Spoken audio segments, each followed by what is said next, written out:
super, j'ai réussi à imprimer ma pièce. Oh, vous êtes là? Oh, bonjour. Vous connaissez tous les imprimantes 3D, ces machines qui déposent un fil plastique pour réaliser de belles pièces.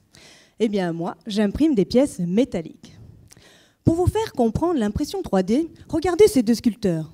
Le premier vient tailler un gros bloc de matière, tandis que le deuxième découpe dans une planche différents profils qu'il va empiler les uns sur les autres. Et ces deux artistes obtiennent exactement la même sculpture. Eh bien, le premier sculpteur utilise les procédés traditionnels de la fabrication dans lesquels on doit enlever la matière pour obtenir la forme finale, tandis que le deuxième utilise les procédés de l'impression 3D, dans lesquels on doit déposer la matière couche par couche pour obtenir la forme finale. C'est d'ailleurs pour ça que l'impression 3D est appelée la fabrication additive. Et pour les pièces métalliques, eh bien, c'est une couche de poudre de métal que l'on vient étaler, et un faisceau laser vient fusionner le profil, la forme voulue, c'est-à-dire vient souder, solidifier cette poudre.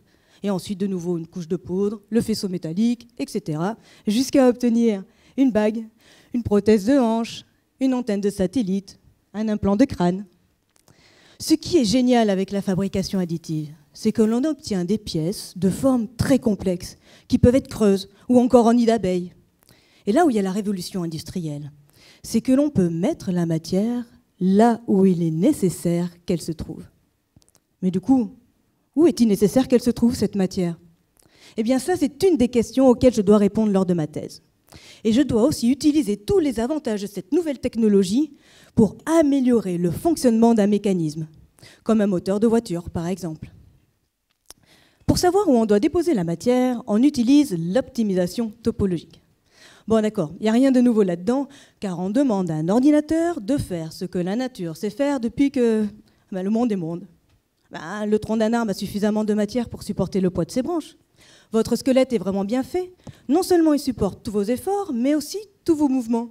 C'est ça l'optimisation topologique. C'est trouver la forme optimale des pièces pour qu'elles supportent les efforts et les mouvements. Si je devais reconcevoir le moteur de votre voiture ou votre brosse à dents électrique pour le réaliser par fabrication additive, eh bien j'utiliserai l'optimisation topologique. Du coup, il y aura beaucoup moins de matière. Mais en plus de ça, j'améliorerai son fonctionnement. Comment? Eh bien, je diminuerai tous les frottements en mettant des canaux de lubrification, par exemple. Je ferai en sorte qu'il y ait un meilleur rendement, donc moins de consommation, moins d'impact environnemental. Ça vous coûtera beaucoup moins cher. Non, ne me remerciez pas, c'est normal. Voilà ce que je fais lors de ma thèse. Je trouve plein d'idées et surtout, je propose une méthodologie pour essayer d'améliorer le fonctionnement d'un mécanisme qu'on ne réalisera qu'avec la fabrication additive. Mais il ne me reste plus que 5 secondes avant la fin de mes prochaines impressions. Il faut que j'y aille. Au revoir.